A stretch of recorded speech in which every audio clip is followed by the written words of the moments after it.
get it so I can actually see your face. There we go. So we're going to be talking about why Kung Fu sucks, why it might not suck, and then we're going to nerd out about some of the differences between internal and external styles. What does that even mean? Talking about Fa Jing and Ging and all of it. So it's going to be a hoot. Dan, why don't you take it away? Introduce yourself, how we got here. My name's Dane from Australia. I'm an affiliate from the White Tiger School in America, directly underneath Gung Tom Rizzo and Sifu Master Dennis Wood. So I represent Australia in the Buck May system, the White Eyebrow system, and also the White Tiger system in Australia. So I've studied Kung Fu for over 15 years and started when I was young Judo and Jishu Kan, a Japanese art, when I was a young boy. And I've always just followed my dreams of Kung Fu because not only just for the fighting aspect of things, but for the health aspect as well. So our sect, our Pi, is very focused heavily on healing foods, meditations, and the authenticity of the Chinese ways. So of massage, gua sha, and herbal teas and medicines.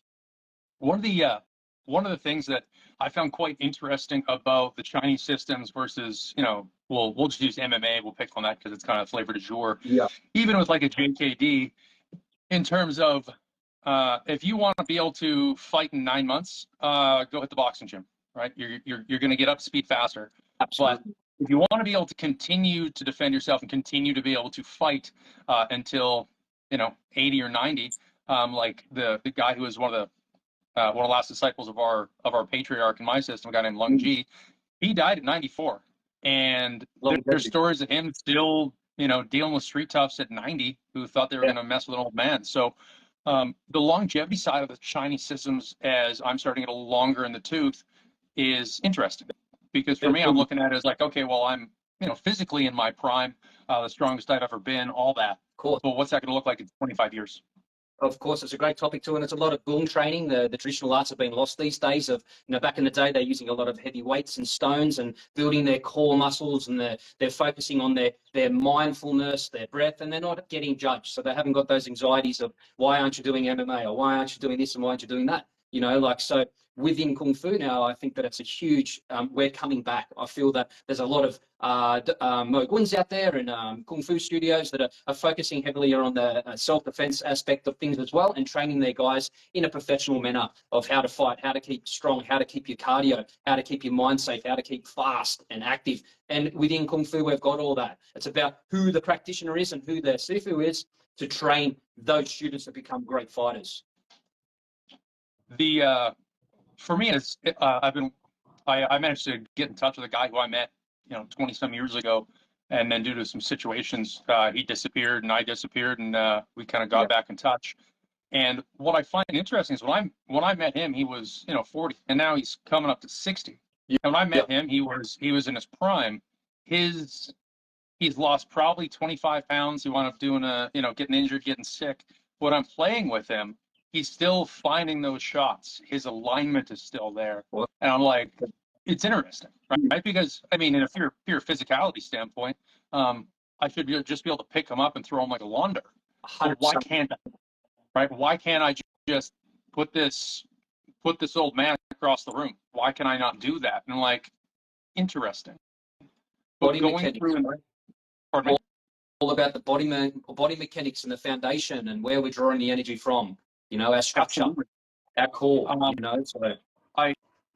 I think, like, when I was, 20 years ago, when I was first exposed to Kung Fu, it was quite frankly as effeminate as a game of Twister with 4 guys, right, with no clothes. And it just was not, it was not what it needed to be. And there was people jumping around and dancing, and I grew up in a place that was 35, 40,000 people where the drink, fuck, fight, and play cards. Yeah. Right. And so I was like, well, I was never much of a dancer, but wait till the fucking begins. And this just, what I was looking for, that wasn't it. Right. That wasn't it. Yeah. And so as I've had a chance to kind of start delving into it with somebody that knows what they're doing, right? Like a guy who I'm lucky enough to have come across, he's a 5th generation direct lineage, and is not interested in kind of running a belt mill. And what I'm learning is, if you do the work, right, like there's some really specific conditioning that needs to be there for Kung Fu to work. And 100%. if you're going to go through and just do that conditioning, Yeah. it'll work better than you'd ever imagine, It'll, right? Like yeah. in ways that are wild. Like, to Yeah. fold a bag around my chop joy in 6 months, where 6 months ago I'd be like, that's going to break my hand. No, folds it around it. A lot So of it's practitioners think a lot of practitioners and a lot of my students, they just start, they think it's all about hands and moving fast with their hands, but really their hands don't exist. It's their body creating the power. So without that back foundation, you can't release that devastating power. And without that conditioning, you can't condition your hands or make your hands like iron or steel. And the mindset and it all is driven from the core and the earth. So I find it fascinating with the Fa and the Jing and all the essence and stuff. We'll talk about that when you're ready, but I think it's fascinating, hey? Going through and looking at conventional strength and conditioning, in which we're dealing with, contractile tissue, your type 1, right, your standard tonic muscle fiber. We're doing that squat, we're doing that deadlift. And then we start, you're like, oh yeah, we got to train the type 2, right, the fast switch, right, A, B, and C. Okay, yeah, we're doing something. It's like interesting. But then we start looking at working with the goggial tendon reflex and that stretch tendon reflex and loading up that sling system. And part of what I'm wondering as we go into this conversation of Ging and Jing and Fa Jing, and I'm looking forward to kind of how you differentiate them, is are we really just talking about the goggial tendon, or are we talking about something different? I think there's a lot of different tendons and energy and oxygen that have to be passed through to be able to create these. And the mindset's a huge thing. You've got the Ging Jack Ging or the Say Ging Gung, which is the 4 energies, the Fao Chum Tung Tol in our system, So you have all different aspects of the rise, the fall, the expand, the contract, So we have so many Gings within our system. It's not just about one area releasing Ging from all of our different joints, look Ging, like the butt Ging, 8 energies. You've got, so you're releasing a lot of power, and it's about how it's determined of what joint we're actually joining together for that to be released. So we focus on the 6 major joints. Before we nerd out too deep and lose people, do you mind if we just define a few terms, just so that everyone's on an even playing field? Because otherwise, I'm worried we're going to talk over some people and lose them. Yeah. So what specifically does Gung or Kung? What is that? What is the specific translation of that? Well, Gung power is a lot of so it's building your body strong to keep it really simple, right? So a lot of low horse stances and a lot of weights and a lot of holding stances and a lot of just really making sure those muscle areas and your body foundations are straight to hold these areas. And Gung is all about mind, strength over matter, breath, and having that ability to switch off these chattering monkeys in your mind and not having any thoughts except being in the present. So I think it's very important when it comes to training some students is to know how to layer their mindset. They've come from other areas, and their upbringings are different. They've been yelled at or abused at. And then to be able to teach someone the proper methods of Chinese Kung Fu, they weren't born, a lot of them, into families that were strictly, when they were born, they learn all these methods. Where us as Westerners, we've come to, we've all gone all the way here. We've got all this anxiety. Now we're trying to bring it down to the normal level now. So it's like we're working in reverse now. So I find it fascinating how you can actually find who's got the strength and the will to move on and become strong practitioner, to heal and have a longevity. So I know the term Gung or Kung, however you'd like to say it. I've seen it written both and said both. I know it as a strength within a movement that's been developed through repetition, so that there is essentially like minization of neural pathway. That like a good chef, as an example, could go through and chop a handful of celery or chives without looking and do it at breakneck speed because he's just so familiar with it. And that's how I know Gung. Is that different than what you understand it to be? Oh, look, repetitions and also repetitions to really forge that into your body. And if you really want to become that and become that song within that, you have to enjoy doing that. So Kung, hard work, repetitions, building that strength, building the muscle memory mass between those areas you're working on. That's how I find that. Yes, it's fascinating. Excellent. And so what is it that what does just the word Jing or Fa Jing mean? Is there a differentiation between Fa Jing and Jing? Fa's release, right? Releasing of energy, releasing of something. And I've got Jing as like energy, essence, strong, and there's a difference between life force, energy, right? So yeah, we can dive deep into that, but yeah. Okay. And then what is the difference between the word Jing and Ging? Ging, well, I don't think there's too much of a difference. Me looking deep down into the systems I've studied over the years, I think that a lot of you got the short range systems and you got the long range systems, right? So within Hakka arts, we're more the short range, and then some of the arts, they still use our Ging as well. So we're using our three bridges so to release our Ging, and I think the difference between Ging and Jing, I don't know if it's just different pulley systems we're using within each system. Sure. So I think in our pulley systems can be smaller and they can be tighter, and the circles can be smaller, if that makes sense. So if we're going to produce a punch that's working from here, short range as a bilgy or spear finger to the face, we want to not pull back this hand fast. We don't want to pull our hand back like within Shaolin this far. We pull our hand back here only, so then we can release power within this short range area. So the difference between what you're asking, Ace, is I think it takes a little bit longer to travel Jing as opposed to Ging. I think that's the only difference. But then also by saying that, with Jing, you see a lot of practitioners that can stand there and they can produce it within a millimeter as well within that system, the Southern arts. So I haven't dived too deep into that topic, which makes me wonder. It's fascinating how different systems understand their body mechanics, which I think's unreal. You know, like I know my Southern arts and how we release it and why, but I need to understand the others. So when we're talking about the Hakka systems, you said that they're a little more compact. So we're seeing things that, I mean, that resemble Wing Chun, right? Yeah. Just use something that everyone's familiar with, where we're very much kind of working in this type of T-Rex type of space. Is that correct? 100%. So we've got our triangular stance and we're working in these areas here within this box. So we're going to create power that's generated from here, that's penetrating the neck, or from here, bilging into. How do we create this lap sail from here to get to there at a rapid speed? It comes from out of the earth and the spiraling, right? Our sakji, our T, our three-dimensional shapes from the body. So we dive deep into the anatomy of the body, right? So if I'm here and I'm pulling my arm back here, I'm trying to release Ging, I can. But if you can release it smaller, it comes from your rib cage, your chum, your sinking power, your Ging, your rise, your fall. There's all the different motors that we have to use correctly to produce devastating Ging. So we can be there as if there, and we can create this power and a whipping force, right? Our colliding or our whipping force from a space where our elbows don't flay out, but a space where our elbows and our punches are coming from our heart, because all of our punches come from our heart. If they're coming from outwards in a manner, it means that our power is spiraling on the 45 as opposed to spiraling directly. It means that our body structure is correctly, it's rising and coiling and spiraling up, and then we're dropping down to sink our power. So yeah, it goes very deep. So in your systems, are you just kind of looking at some of what you're doing? Are you going through and driving, if we're looking at this hand and I'm looking to drive that forward, am I thinking about ripping this side back to drive that forward? Or am I looking at, like in here and a roll, right, to create this kind of through the shoulder?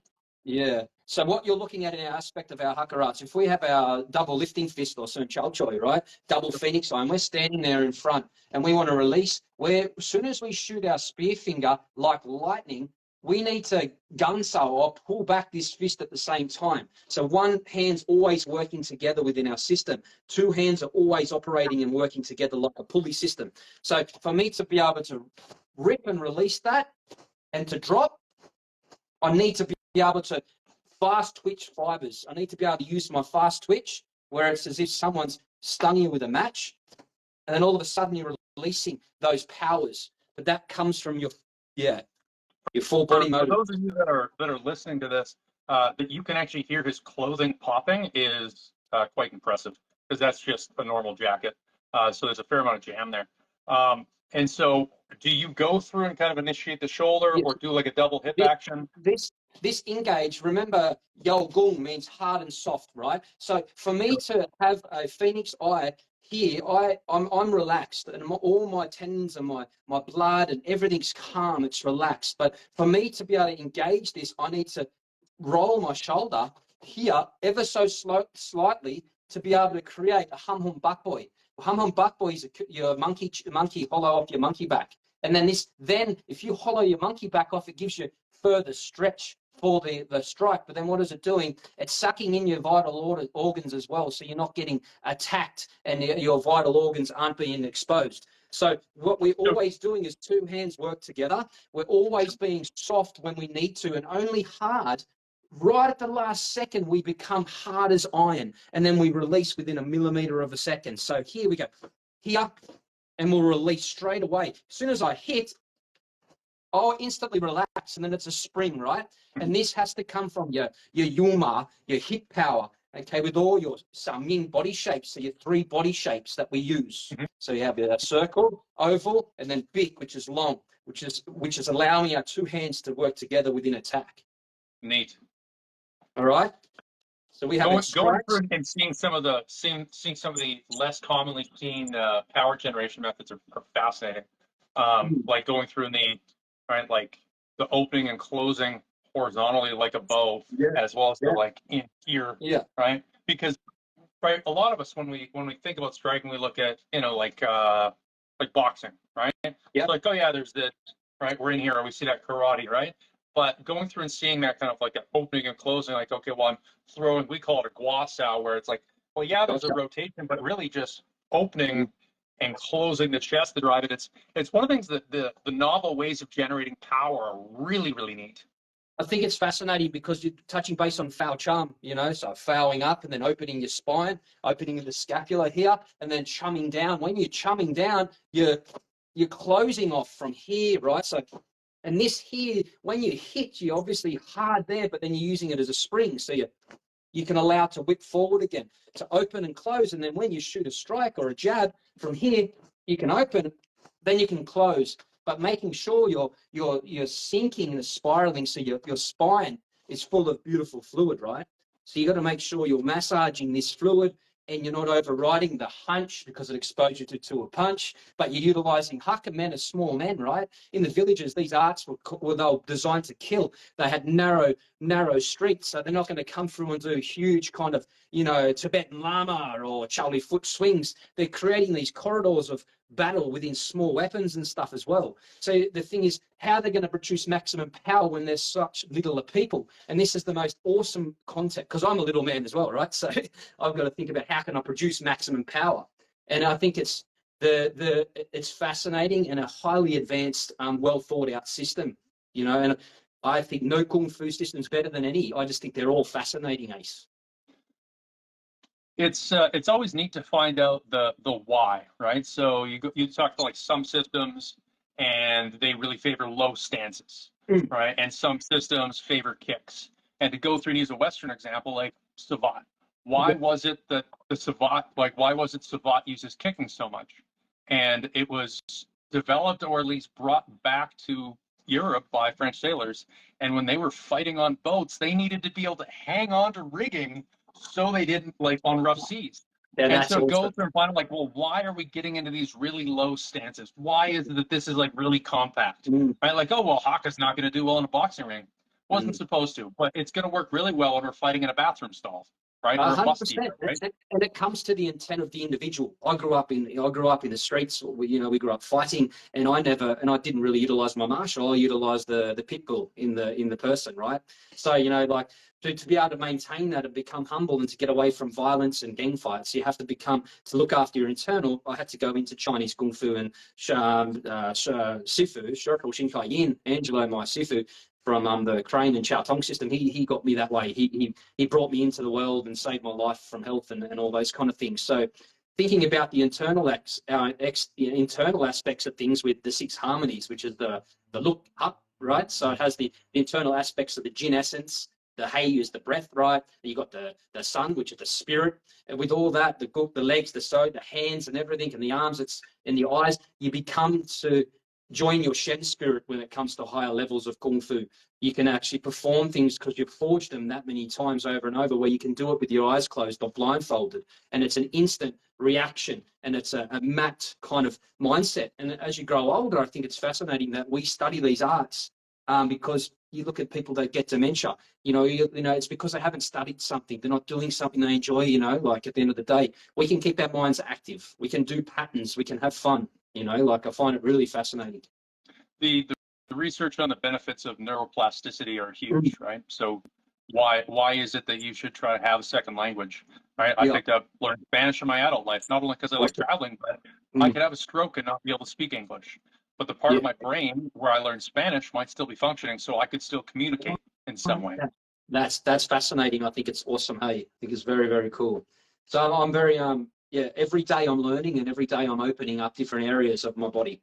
You know, and then that's what it's about. It's not about me breaking my leg in the ring and me being, you know, like I've won a shield and all that. And it's awesome. People do all this stuff. I think it's fascinating, you know, but I just don't like seeing people get harmed or hurt.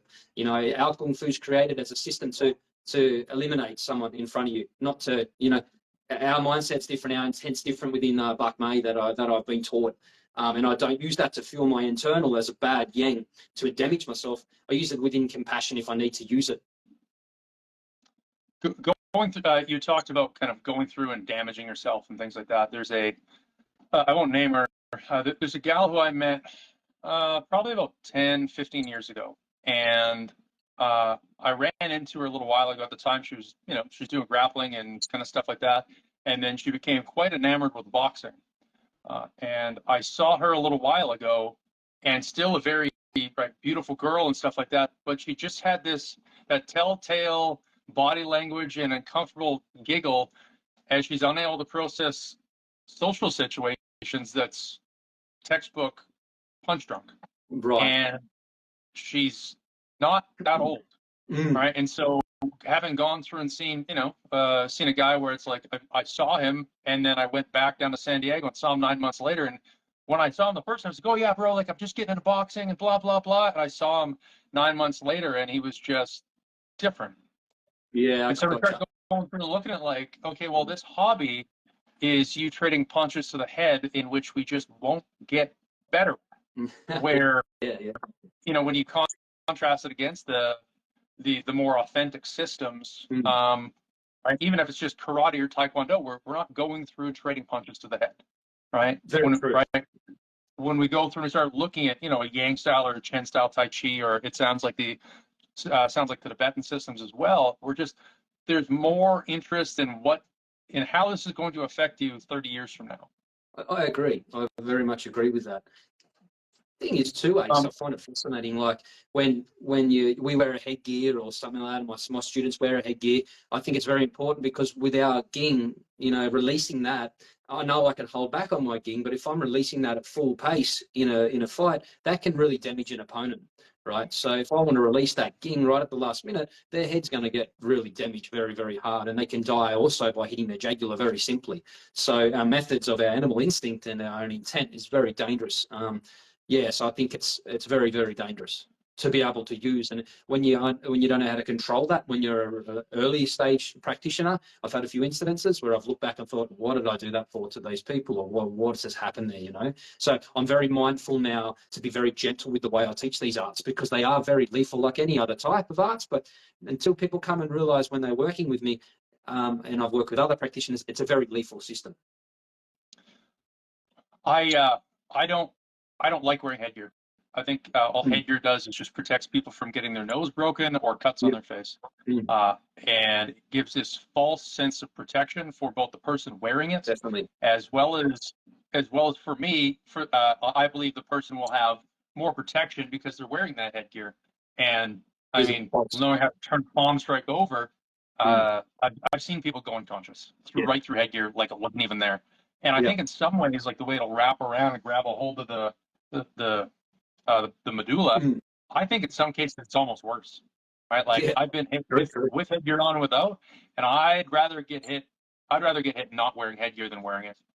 Can't see through it anyway when you got it on. So yeah, I just find like how it jars my brain sucks more than not wearing it at all. It just saves me getting cut. And I'm not sure what your experience has been wearing it and not, but that's kind of been mine. I find it winds up jerking around more, and it just goes right to my brainstem. I hate it. The only time I've really done that when I sparred with a guy many fights, we were using hammer fist to the skull as a bit of a fighting thing. So if we were using hammer fist, I had to have some protection.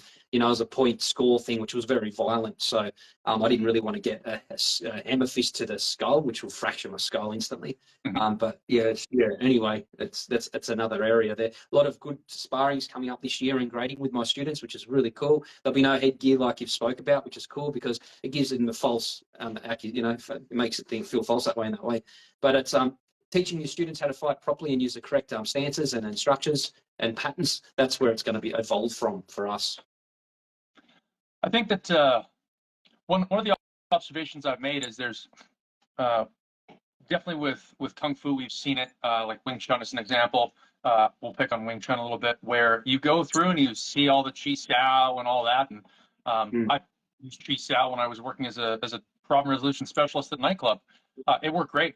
Yeah. But when I go through and I see Wing Chun people spar, it's like, okay, you've done all this training on your trapping and running the system, and then we watch you spar, and it looks like really shitty kickboxing. It looks like both of you have been training for about 2 weeks. Gotcha. Yeah. And they've been training for 15 years. Yeah. So one of the big questions for me is, how is it that a system goes through and, I mean, right, Bak Mei or Wing Chun or Choi Lei Foot or Hung Gar, right, where the ideas and the techniques are very sophisticated, but how is it we make it so that when it's actually getting used, that it still looks like it? Yeah, I understand. And what does that training methodology look like? Yeah, that's a really tough question, that too. I think that it comes down to the practitioner to be able to evolve and pick these systems apart and use their body shapes correctly and distances and use their 50-50s when it comes to brawling or sparring and stuff like that. And it needs to be applied in that manner. In our White Tiger system in Bak Mei, we've got White Tiger boxing, right? So we're very lucky we can utilize the same structure from opening and closing. So we won't stand there as if we're in a form and going to fight you, you know what I mean? We'll stand there as if we're going to fight, you know. So but my Kung Fu brother, he just won a tournament in America a few days ago, part of the White Tiger School.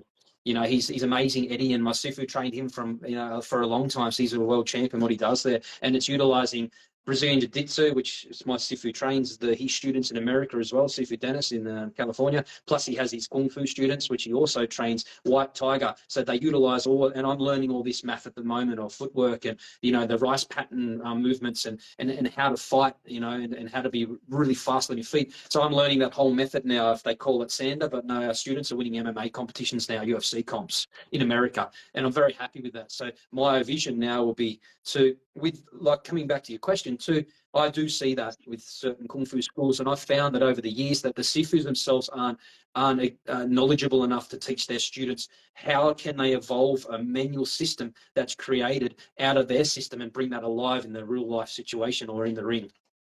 And it's lack of knowledge of how lack of knowledge. I find it's lack of knowledge of the Sifu or the coach that can't teach their students this methodology. Hey.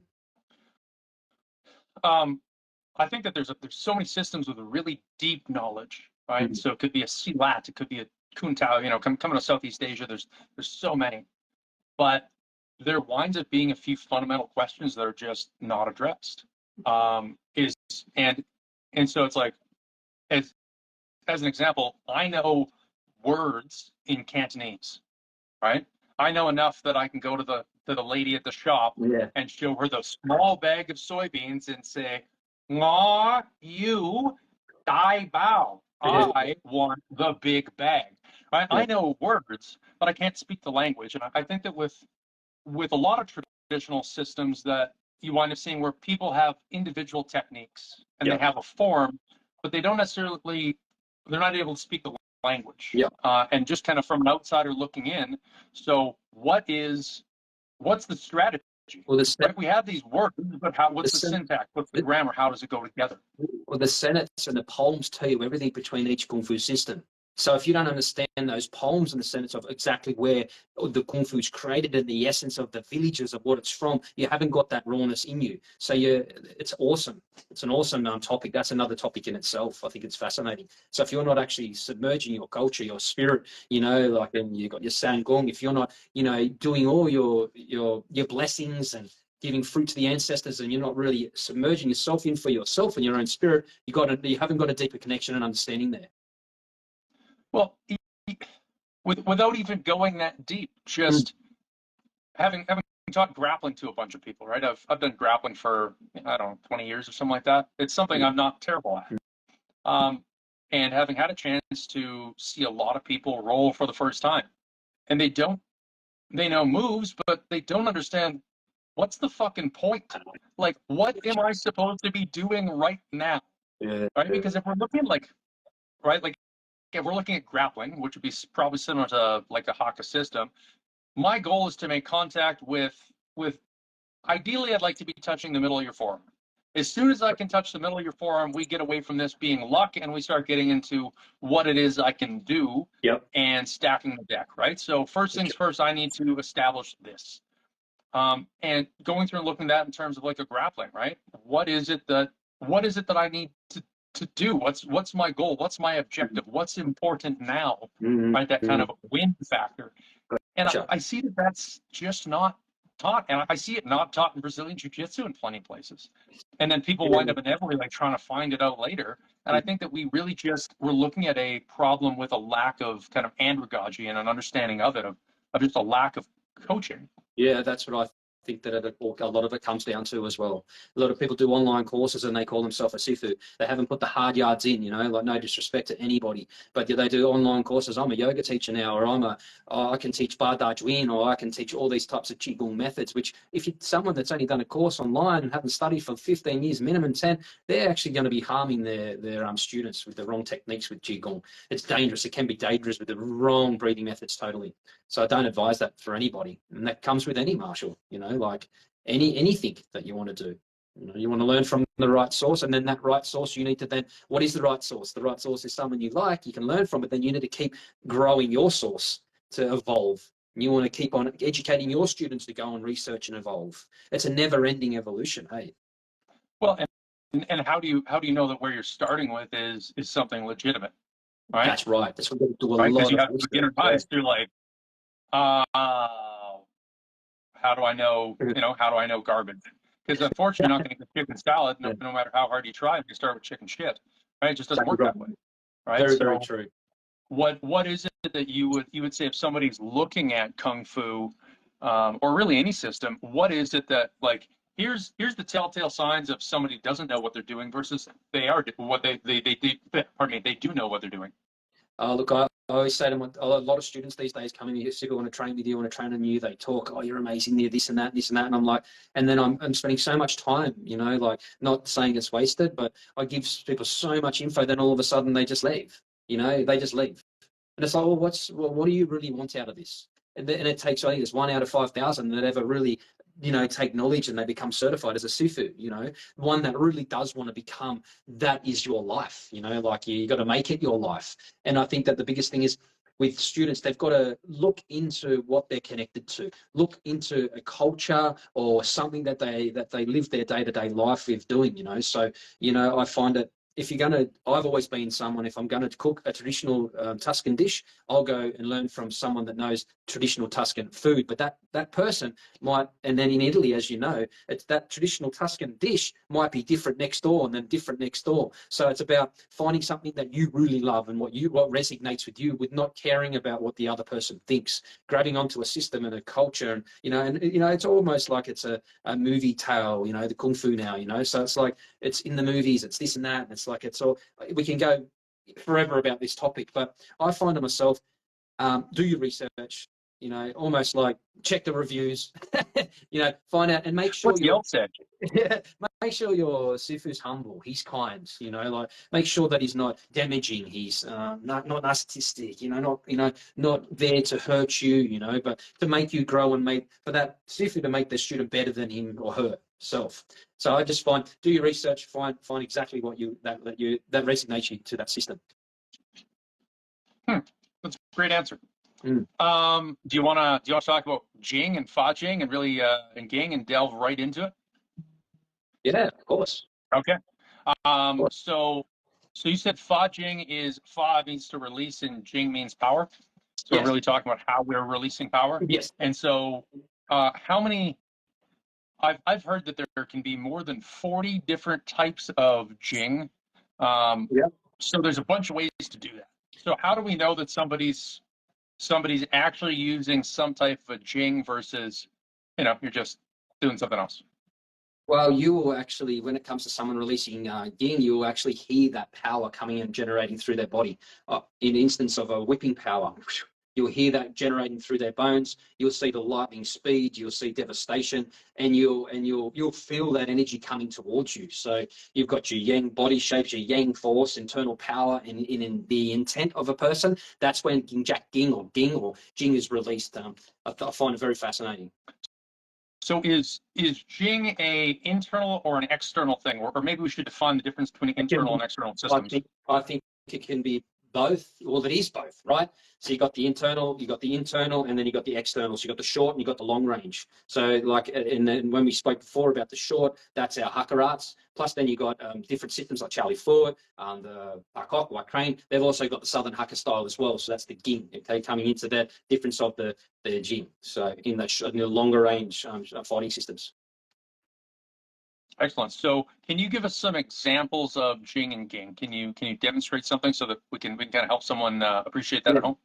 So you got the examples of Ging from here, like what I was speaking. Even if I'm just out the front here and I'm relaxed body here, you can come into a spear finger, which can be released from here.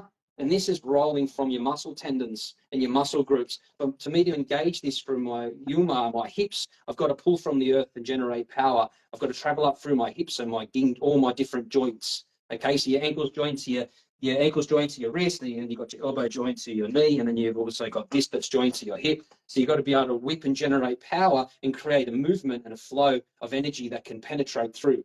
Hence why we do our medical kind of massaging, so we've got no blockages within our system. So the difference between our short range here, we can rise our body, open our scapula, and then we fall. We've got to make sure we're closing off all of our joints. We're connecting all of our tendons, and we're just releasing a snap, almost like from here, there. So it has to be really super fast to generate both hands working together, and here, and then up. Also kicking is generating Ging as well. So we've got to log up, use our Dangert, our knife kicks to be able to generate power. So if we're here, we need to generate palm strikes as fast as lightning to be able to then lock in everything. When you see it lock, you will push, but then naturally it will spring back because you're using all your joints and your tendons and your tissues, and they're contracting and expanding, and you're tonguing and tolling, you're spitting, you're swallowing, and you're using all these techniques. So without retraction, is that something that is a conscious force, or it's something where you're bouncing off that connective tissue? Yes, so if we're shooting, that's just a natural movement back. But if we're holding on strong, that natural movement won't spring back as much. So we need to relax those tendons and muscles to be able to then naturally spring back and then release, right? So if we're using this hip and feet to grip, to pull, to be able to then shoot, that's when we need to use an elastic band system, pulley system, two-hand system within our Hakka arts. So we're using a lot of like the fascia sling system and stuff like that? 100%, absolutely. All this contracting from the dantian, the stomach, your breath. Soon as we strike, we tongue on the roof of the mouth closed, and soon as we inhale and fill up our 6 chambers of our dantian, which is breathing in, filling up down here, the Buddha reverse breathing, as soon as we release, we never release from our mouth. We only release from our nose, almost like a piston. So as soon as we shoot, we release this air through our nose only. We have our neck Ging as well, where we're jaws down, we're clenching our jaw like a jaguar or a leopard in the wild when it attacks a prey.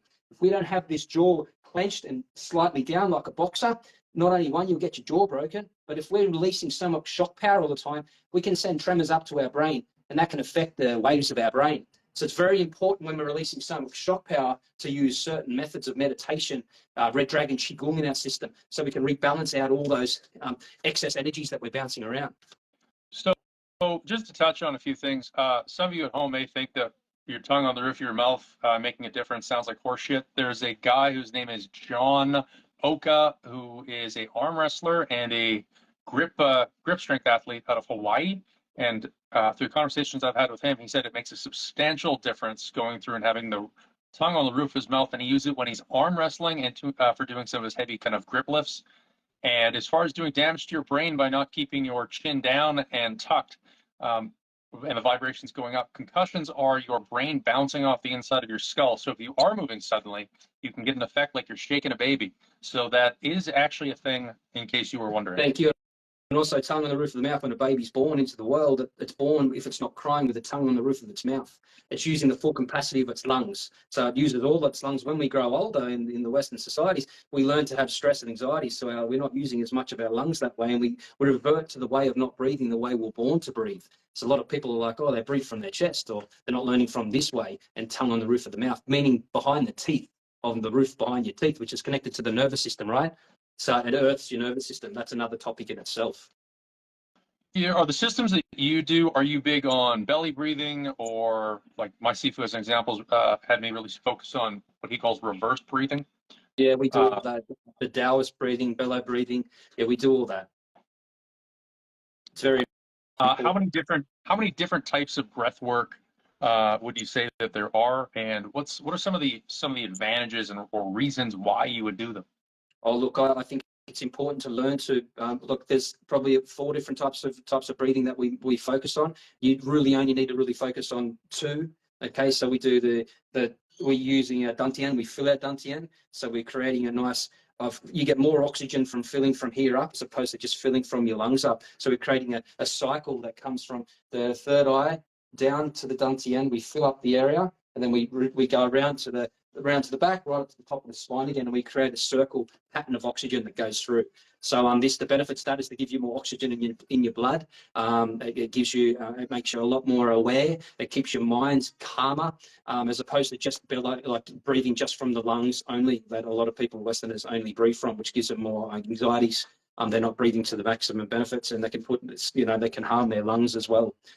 Yeah, so there's a lot of knowledge within breathing. So what you just described, that was the classic belly breath, where you're breathing in and you see the stomach go out. Yeah, 100%. What Breathing through your stomach from the bottom, and then exhaling back out around from the perineum up to the top, right up around. How does something like reverse breathing, for those of you that are at home, reverse breathing is where when you are breathing in, you are actually contracting your abdomen and packing your breath, your chest doesn't rise. Packing all your chi, sorry, go ahead, sir. Packing all your chi back into the cauldron, into your fire pit, we call it.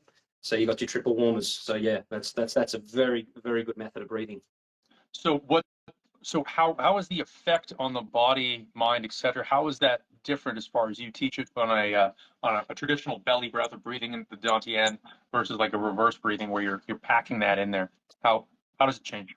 Packing that in there, it controls the strength and the contraction of all your organs within these areas, and your fascia of your stomach lining and stuff like that. With different methods of breathing, it can help you with all your hernia, any hernias or any issues you may have within your tissues of your stomach. This will learn to strengthen your casing, and also learn to, within a fight, keep your energy burning in here, and teach you how to release those energies when it's needed within breath work.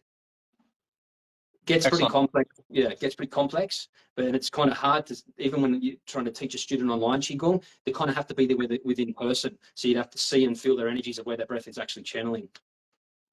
So besides those 2, you said there's a couple other types of breath work. Could you touch on those? Oh, look, to be honest with you, I deeply don't go too crazy within breath work. I don't go like a lot of yoga, and a lot of these students go all into their little names and all that. Within our system, we just keep it very simple, like breathing, tongue on the roof of the mouth, filling up our chambers, and we don't go into all the other types of arts, yogic stuff, eh? Some of the shamanic practices using certain breath work to force the body to release DMT, and they get wild in it. Like really wild. I don't know too much about that, eh? So I've got too many other things I've got to study in my arts. It's a world of studies, hey? Well, and I mean, y'all have a bunch of toads down there you could just lick if you want to get high and trip balls. So they're crazy. Like, how hard do you need to work for it? Very dangerous. Yeah, well, that's good. But each to their own, but very cool, very different. So I'm gonna have to shoot soon, mate. Excellent. How is it that how is the people that want to learn more about what you're doing? How can they find it? What's the best way?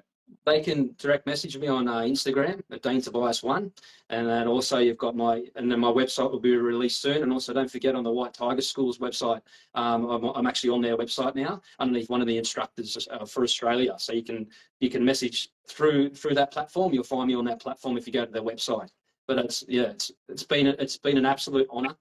I love it. But we could talk for 24 hours about this. Oh, And that's only scraping the surface. So I really, really appreciate that, mate. And I have a lot of people reaching out to me, and I've got my Facebook, White Tiger School Australia, Facebook also.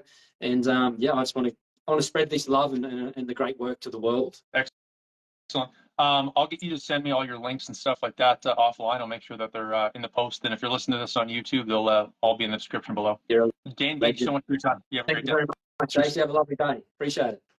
Cheers. Cheers, mate.